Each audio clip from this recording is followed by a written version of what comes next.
Now, many of us do have significant others, and Valentine's Day can be a good reminder that we'd like more days to be one where we celebrate the relationship.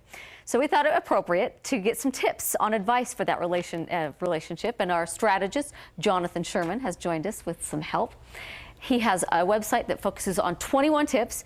How appropriate. You've brought your wife, Kara, because you're celebrating your 21st anniversary. Yep.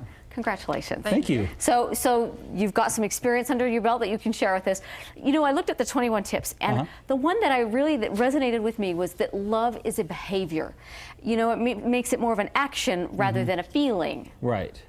Right, and I think that's probably, out of all of them, probably the most important.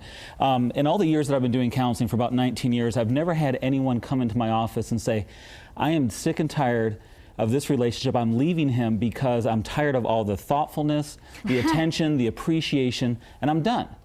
But I get the opposite all the time. And so when we can operationalize our relationship a little bit more and take some thought and care into it and realize that in the beginning of the relationship, it was just us. And if we want it to be just us at the end of the relationship, we need to really take care of it. And loving and using love as a behavior puts our relationship in a maintenance and an enhancement mode, where we're actually going to be doing specific things throughout the day. Valentine's Day is wonderful because we really put our relationship in a place of awareness, and we're really paying attention to each other and putting that thought there. And we can do little things throughout the day, a simple thing of, you know, just calling just to see how you're doing, not for any reason, but because no reason is the best reason to call. And we do that on Valentine's. So if we did it within reason, a little bit more often, we'd make love more of an action word.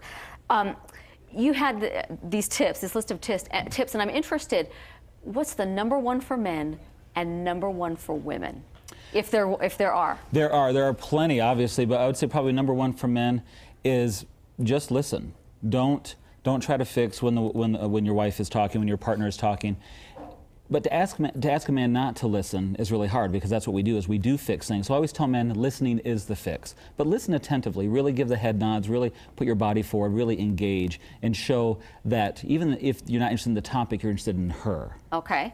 What about women? What's of the 21 tips, what's most important? For a lot of men, what they really want is just believe us. When we say we're fine, it really means we're fine. There's really not a whole lot of levels and depth to that. A talking that needs to take place. Yeah, really, just sometimes with us, when it comes to talking, less is more for us.